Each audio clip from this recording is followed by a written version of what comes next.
Hey, trotamundos, ¿qué tal? Yo soy Kurenai y aquí venimos a hablar de libros.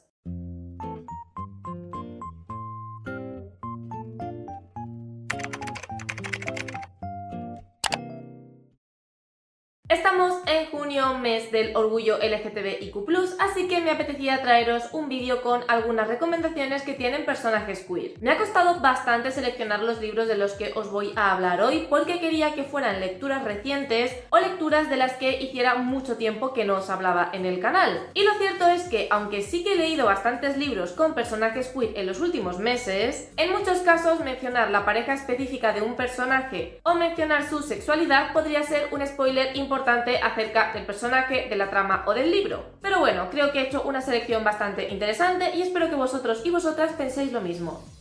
La primera recomendación que os quiero traer es Tú y yo contra el mundo de David Payás. Algo que caracteriza a David es que todas las novelas que ha publicado hasta ahora tienen temática queer y que además denuncia temas sociales. En esta novela tenemos a Sia, una adolescente cuyo sueño es dedicarse a la música. No obstante, Sia es una niña que sufre bullying, esto le ha minado muchísimo su autoestima hasta el punto en el que ella misma ha empezado a creer que esas voces tienen razón y que en realidad ella es una inútil, que no sirve absolutamente para nada y que su sueño de dedicarse a la música es una fantasía infantil y más teniendo en cuenta su físico, porque el motivo por el cual le hacen bullying a Sia es porque es una niña que está gorda. Sus compañeros la tratan fatal, constantemente la están insultando, la están humillando hasta el punto en el que Sia ni siquiera quiere ir a la escuela hasta que un día aparece Tania, una chica que acaba de entrar nueva en el instituto, que va a ser compañera de clase de Sia y que en cuanto se da cuenta de que el resto de compañeros le están haciendo la vida imposible, en vez de permanecer callada o unirse al bullying, que es lo que Sia esperaba en primer lugar,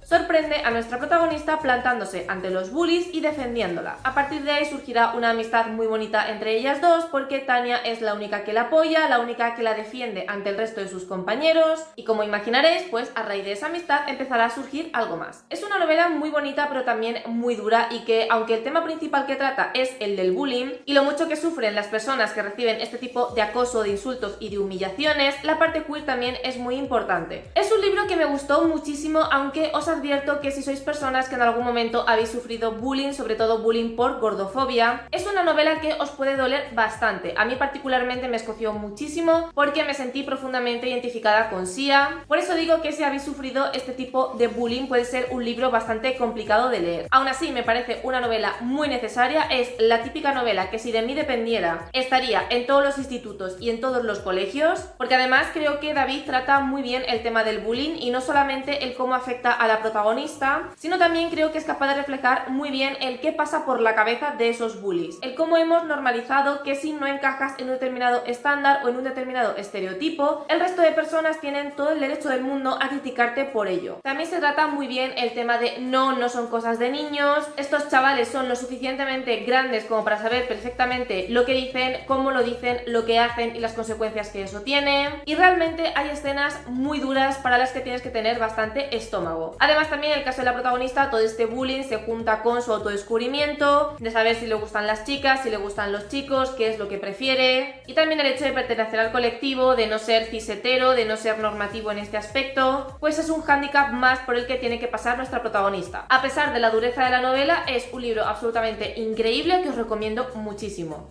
Lo siguiente que os quiero recomendar es la novela gráfica La chica del mar de Lee Knox Ostertag. Creo que en la portada os aparecerá el nombre de Molly, pero parece ser que en Goodreads se lo han cambiado, así que entiendo que ahora mismo su nombre oficial es Lee, a pesar de lo que pueda poner en la portada. Morgan tiene 15 años y lo que más desea en el mundo es huir de su isla. En secreto fantasea con la idea de que en el momento en el que ella termine el instituto va a huir de casa sin tener ningún tipo de remordimiento y va a dejar atrás tanto a sus padres divorciados como a su hermano y a sus amigas. La razón para esta desesperación latente es que a Morgan le gustan las chicas, por lo que considera que la única forma de ser libre y poder amar sin ningún tipo de ataduras y sin tener que justificarse es simplemente mudarse a otro sitio en el que nadie la conozca. Pero todos sus planes se torcerán cuando conozca a Kelty, y es que un día Morgan, estando en la playa, se resbala, cae al mar y está a punto de ahogarse hasta que esta misteriosa chica la salva. Morgan, en un momento en el que no estaba demasiado lúcida porque casi se muere, le da un beso en la boca a esta chica pensando pensando que nunca más la va a volver a ver porque en ese momento ella piensa que es como una especie de alucinación. ¿Cuál es su sorpresa cuando al día siguiente Morgan se encuentra con Kelty y Kelty está decidida a no separarse de ella ni un segundo? Morgan está muy confusa porque no sabe quién es esa chica, de dónde ha salido, por qué parece estar tan obsesionada con ella, por qué está pegada a su lado como una lapa. Y lo peor de todo, es la única persona que conoce su secreto, por lo que Morgan se verá en una encrucijada, porque por un lado Kelty comienza a caerle súper bien y poco a poco va sintiendo algo por ella, pero por otro lado, como Kelty no se separa de su lado, Morgan se ve obligada a hablarle a sus amigas y al resto de personas de quién es esa chica y tiene mucho miedo de que descubran cuáles son sus verdaderos sentimientos por las mujeres. Además de todo esto, la misteriosa Kelty también guarda un secreto y es que resulta que Kelty es una Selkie, es decir, una criatura mitológica mitad humana, mitad foca. Y esto será muy importante para Morgan y la razón principal por la cual Kelty es incapaz de separarse de ella. Esta novela gráfica es muy cookie y de nuevo nos ponemos en la piel de una adolescente que no se siente lo suficientemente segura como para poder decir a los cuatro vientos: oye, me gustan las mujeres y qué problema hay, porque vive en una isla muy pequeña donde todo el mundo se conoce, donde nos da a entender que sus habitantes son de mente bastante cerrada y que no llevarían demasiado bien el descubrir que alguien a quien conocen de toda la vida resulta que le gustan las mujeres. Y algo que para ella es completamente natural porque lo tiene interiorizado y está convencida de que le gustan las mujeres y punto, no se atreve a expresarlo en voz alta y no se atreve a ser ella misma por miedo a lo que puedan pensar los demás. Además, las cosas en casa tampoco son fáciles porque sus padres están divorciados, tampoco se lleva demasiado bien con su hermano y con sus amigas tampoco las cosas están demasiado bien porque son las típicas chicas con las que queda por hacer algo y por decir que tiene amigas, pero realmente tampoco hay una conexión ni un vínculo demasiado fuerte entre ellas. Así que toda esta bola de nieve será todavía más grande cuando por error Morgan bese a Kelty y Kelty entonces se piense que Morgan y ellas van a hacer algo más, cuando la realidad es que Morgan no se atreve a decirle a nadie que para ella Kelty es algo más que una amiga. Es una historia muy chula porque aparte de toda esta problemática que tenemos con la protagonista siendo lesbiana e incapaz de expresar eso en voz alta, también tenemos esa parte más fantástica de Kelty siendo en realidad una Selkie y que es una subtrama que al principio parece que no va a tener ningún tipo de importancia en la historia, pero que pronto se convertirá en algo central. Además, esta novela gráfica también tiene un mensaje muy importante ecologista, algo que no me vi venir y que me gustó muchísimo, y también el estilo de ilustración y cómo se cuenta la historia y todos los temas que se van tratando me gustaron muchísimo.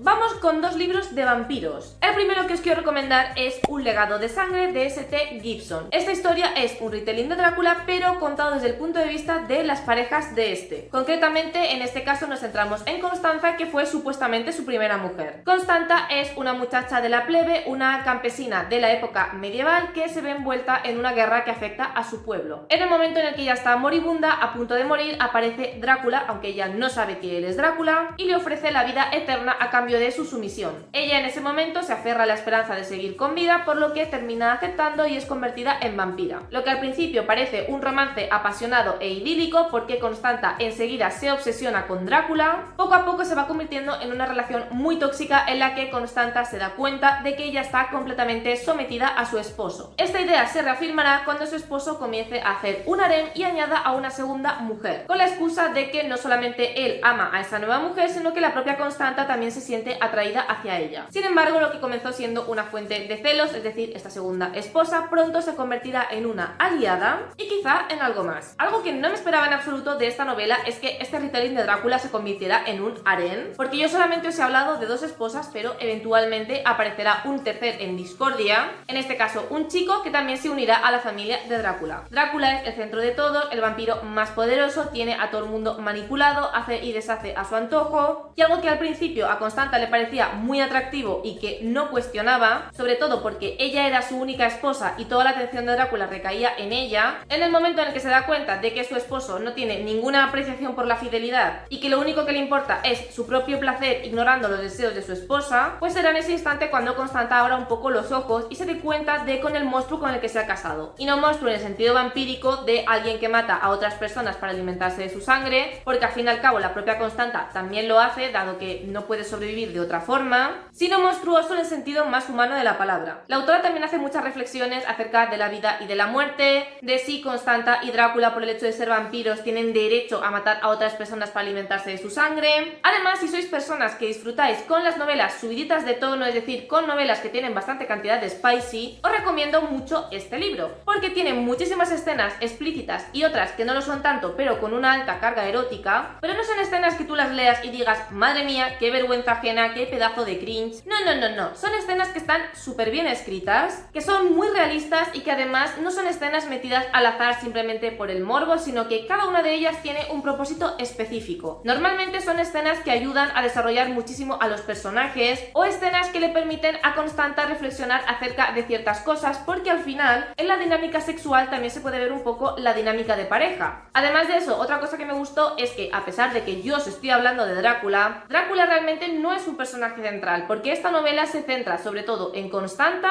y en su segunda esposa y luego en el otro chaval que viene más adelante, cuyos nombres lo siento pero no me acuerdo. Por lo que sí, hablamos de Drácula pero a través de las víctimas de Drácula, lo cual me parece súper interesante. Además, es un libro profundamente tóxico, pero también me gusta porque la autora, aunque se recrea en ello, no lo hace desde el punto de vista de la romantización. Es decir, en todo momento somos muy conscientes de qué es lo tóxico dentro de las relaciones que se dan en este libro, de por qué son tóxicas y por qué en ningún momento es algo deseable ni buscable.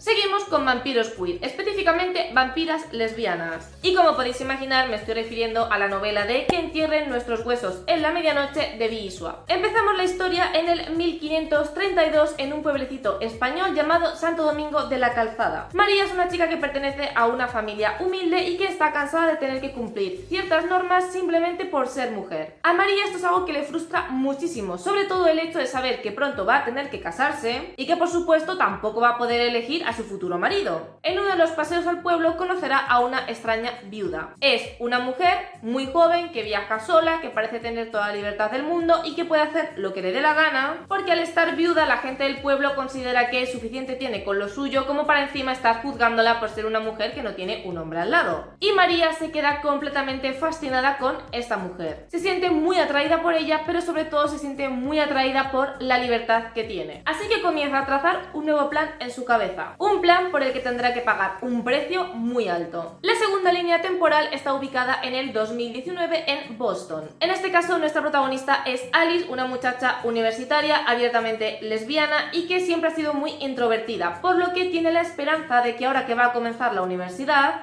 va a dejar atrás su pasado y va a aprovechar que está en una nueva ciudad y no la conoce nadie, para inventarse, digamos, a una nueva Alice. Y uno de los primeros pasos para cambiar esta imagen y para cambiarse a sí misma es acudir a fiestas universitarias. Será en una de estas fiestas donde conozca a una misteriosa mujer de la que enseguida se quedará prendada. Y la fiesta termina con esta desconocida en la cama de Alice. Cuando Alice se despierta a la mañana siguiente, se da cuenta de que la misteriosa chica ha desaparecido y ella se encuentra fatal. Su cuerpo comienza a experimentar cambios rarísimos que no puede achacarle simplemente a que se pasó con el alcohol. Cada día parece que está mucho más enferma, que hay cosas que comienzan a sentarle mal y comenzará a sospechar que la culpable de todos sus males es la misteriosa chica con la que se acostó hace unos días. Por lo que a partir de ese momento su única prioridad será encontrarla y averiguar qué es lo que está pasando. Y la tercera y última línea es la de 1827 en Londres, cuya protagonista será la que una el pasado y el presente. En este caso tenemos a Charlotte, una chica que tiene una vida muy privilegiada porque pertenece a las clases altas, pero guarda un terrible secreto, y es que le gustan las mujeres. No obstante, teniendo en cuenta la gente de la que se rodea, la época en la que está, pues ella evidentemente no puede estar con una mujer y además también planea sobre ella la sombra del matrimonio, porque al fin y al cabo está en época casadera. Y será en el momento de máxima desesperación cuando conocerá a una mujer guapísima, una mujer que la dejará embelesada nada más verla por primera vez en un baile, una mujer que se convertirá en su obsesión y que, sin que Charlotte lo sepa, Charlotte también se convertirá en la obsesión de esa misteriosa mujer. Si os gustó La vida invisible de Addie LaRue de B.E. Schwab, esta novela os va a encantar, porque es esa novela pero mejorada y además con con vampiras lesbianas. A pesar de ser una novela de fantasía, realmente la parte fantástica es que hay vampiros, porque sobre todo es una novela muy introspectiva, muy reflexiva acerca del bien, del mal, de la vida, de la muerte, de la empatía, del egoísmo, de lo que estamos dispuestos a sacrificar y a hacer con tal de conseguir aquello que más queremos. Por supuesto, es una novela profundamente feminista porque a lo largo de toda ella va hablando un poco de la represión de las mujeres en las diferentes épocas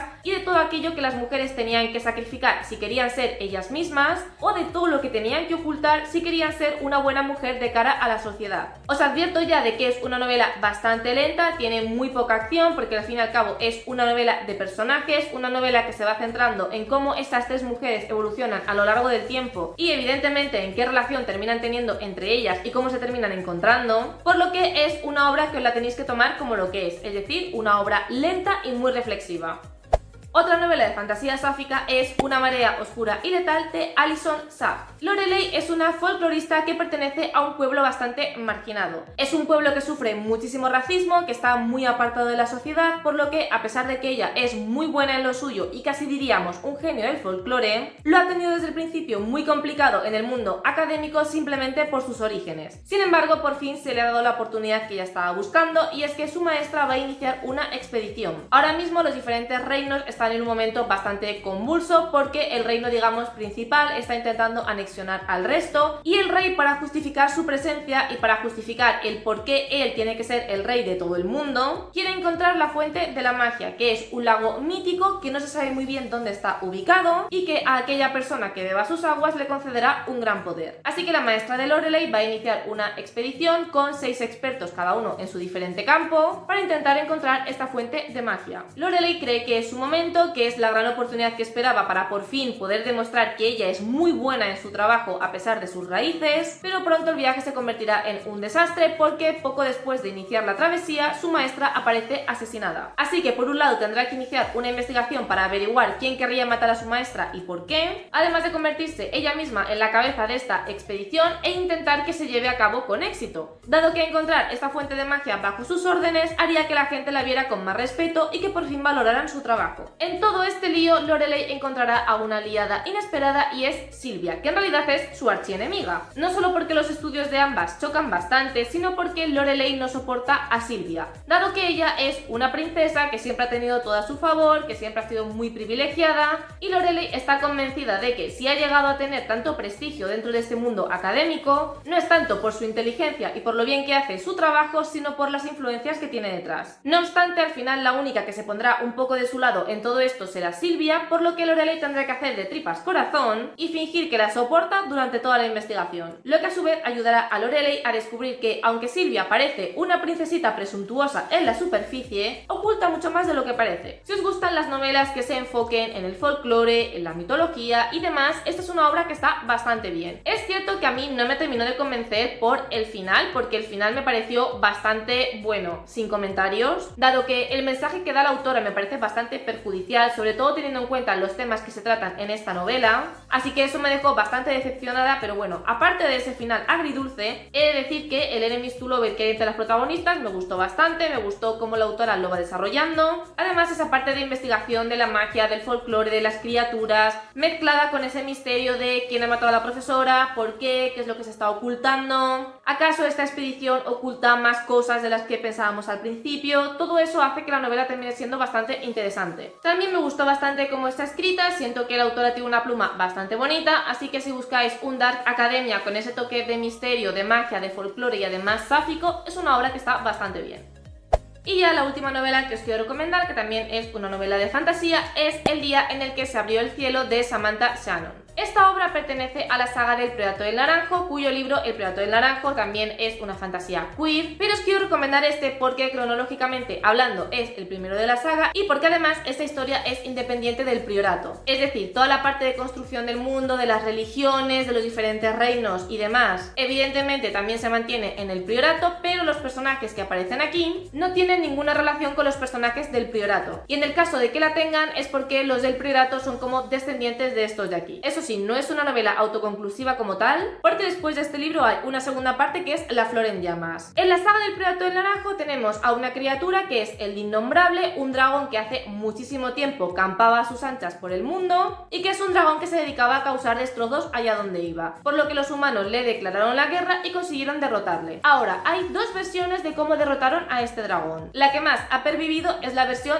del Santo, un hombre que él solo se enfrentó al dragón con una espada, que consiguió vencerle y que a raíz de ahí surgió la leyenda de que si la humanidad no quiere que este dragón resurja, en el reino de Inis siempre tiene que haber reinando una mujer, por lo que la prioridad absoluta de la reina de Inis siempre va a ser dar a luz a una heredera. La otra versión es la versión del Priorato del Naranjo, en la cual se dice que quien realmente derrotó a este dragón fue Cleolinda, una mujer a la que el santo, según sus creencias y según su religión, la convirtió en su esposa, algo que realmente es mentira, y que Cleolinda, muy consciente de que este dragón efectivamente estaba en un letargo y en cualquier momento podía volver a resurgir, fue quien fundó el Priorato del Naranjo, que es una asociación de mujeres guerreras que durante toda su vida se entrenan por si en el futuro existe la posibilidad de que esta criatura vuelva a renacer. Estas mujeres no solamente son habilidosas en la lucha, sino que además toman la fruta del naranjo, de ahí su nombre, que les proporciona una magia que les ayudará a combatir a este dragón. Puestos un poco en el contexto, en este libro los diferentes capítulos van a estar narrados por diferentes personajes. Por un lado nos centramos en el reino de Inis, en esta reina que es la reina Sabran, que si os suena el nombre es porque sí, en el priorato la reina también se llama Sabran, al fin y al cabo es un nombre que va pasando de generación en generación, que como digo su máxima prioridad es conseguir que la cadena de las virtudes sea cada vez más fuerte y sobre todo tener una heredera al trono que será su hija Glorian, que será la verdadera protagonista de esta perspectiva. Vamos viendo un poco cómo funciona la religión del santo, cómo funcionan estos reinos y demás. Pero a mí lo que me interesa es la parte del priorato, que fue la parte que más me gustó porque en el Priorato del Naranjo, irónicamente, sabemos bastante poco del propio priorato. Sin embargo, aquí la autora se centra de lleno en cómo funciona esta asociación de mujeres, en cómo luchan, en cómo se convierten en guerreras, en cuáles son sus costumbres, sus creencias, y es aquí donde tenemos la parte queer protagonizada por Tunuba y Esbar, que son pareja. La sociedad del naranjo funciona de tal manera en la que tú eres completamente libre de amar a quien quieras, pero la condición es que las mujeres tienen que terminar procreando con un hombre que ellas hayan elegido para seguir trayendo a guerreras al mundo. Y es que en esta sociedad las que mandan son las mujeres porque son las guerreras, son las magas, son las que están en los puestos de poder y son en general las que gobiernan y las que deciden el futuro del priorato, mientras que los hombres son los que se encargan de las tareas domésticas. Por lo que Esbar y Tunuba son una pareja, además una pareja mayor porque son señoras mayores, algo que me gustó muchísimo, que llevan muchísimos años juntas y que ambas son guerreras del priorato. La historia comienza cuando hay una explosión en el Monte Pavor, que se dice que es la guarida de este dragón, del Innombrable, y comienzan a salir de este volcán un montón de criaturas que son como dragones pequeñitos, lo que aquí llaman los Wyrm. El priorato enseguida se da cuenta de que eso significa que el Innombrable está a punto de despertar, mientras que al resto de gobernantes le da absolutamente igual y están convencidos de que lo que dice el priorato simplemente es parte de sus fantasías. Esta es realmente una parte de la trama porque hay varias tramas diferentes que terminan estando relacionadas entre ellas, pero es en la que me voy a centrar porque este vídeo está dedicado a personajes queer. Aunque sí que es cierto que hay otra subtrama donde tenemos a otra pareja sáfica, pero mencionar quiénes son y qué subtrama es implicaría hacer spoiler. Lo he dicho muchas veces y me reitero, pero la saga de Las raíces del caos, que todo el rato he dicho Priorato del Naranjo, pero realmente ese es el título del libro, es una saga de fantasía que me encanta y es una de las mejores sagas de fantasía que se está publicando hoy en día. Me gusta muchísimo la construcción del mundo, me gusta muchísimo el tema religioso, cómo la autora lo aborda, cómo nos va hablando de los diferentes matices de la religión, de la gente que se obsesiona con ella, de la gente que lo interpreta como le da la gana según le convenga. También me gusta mucho cómo trata el tema de los dragones, porque aquí hay como dos tipos de dragones. Por un lado tenemos a los de fuego, que se supone que son los hijos del Innombrable y por lo tanto unos monstruos. Voy a dejar el libro, ¿vale? Porque se me está cansando el brazo. Luego tenemos a los dragones de agua, que son como los enemigos naturales de los dragones de fuego y que en ciertos reinos están considerados como dioses. Y bueno, en general la construcción del mundo es bastante compleja. Al principio de hecho es un poco complicado entrar en esta historia porque hay muchos conceptos, hay muchos personajes, muchas cosas nuevas que aprender, pero una vez pasas como ese escollo inicial es una historia que a pesar de su longitud a mí personalmente me enganchó una barbaridad. Centrándonos en los personajes queer, tanto en esta novela como en la novela del priorato vamos a tener personajes sáficos como personajes principales, pero sí que es verdad que hay algunos secundarios que también pertenecen al colectivo. Además, otra cosa que me gusta es que aquí eso se toma de manera completamente natural y me gusta mucho que los diferentes diferentes dramas, obstáculos o problemas a los que tienen que enfrentarse los personajes nunca jamás van a estar relacionados con su sexualidad. Es cierto que hay dramas románticos porque, aunque este libro no es romantasy, por favor dejad de decir que es romantasy, porque sí, hay romance, sí, tiene importancia, pero desde luego no es lo principal, pero en absoluto. Es que me llevan los demonios cada vez que veo a alguien decir que esto es romantasy. Por favor, léete el libro antes de opinar, gracias. Lo que iba diciendo, que a pesar de que sí hay bastantes movidas relacionadas con el romance en estos libros, ninguna de ellas va asociada a la sexualidad. Conclusión, que os leáis El Priorato, por favor, que es una saga buenísima y siento que no la suficiente gente la conoce. Ya hasta aquí mi vídeo de recomendaciones de libros que tienen personajes queer para nuestro mes del orgullo. Si queréis usar junio como una excusa para adentraros más en este tipo de relaciones, me parece perfecto, pero no os centréis solo en leer este tipo de representación en el mes de junio, porque son libros que merecen la pena en cualquier momento del año. Recordad que podéis seguirme en mis redes sociales, Twitter, Instagram y el blog, donde veis de una manera mucho más detallada todo lo que leo. Si os ha gustado este vídeo, que os gusta el contenido de mi canal, no os olvidéis de suscribiros. Os recuerdo que hay vídeo todos los domingos a las 6 de la tarde, hora española. Muchísimas gracias por estar un día más conmigo y nos vemos en el próximo vídeo.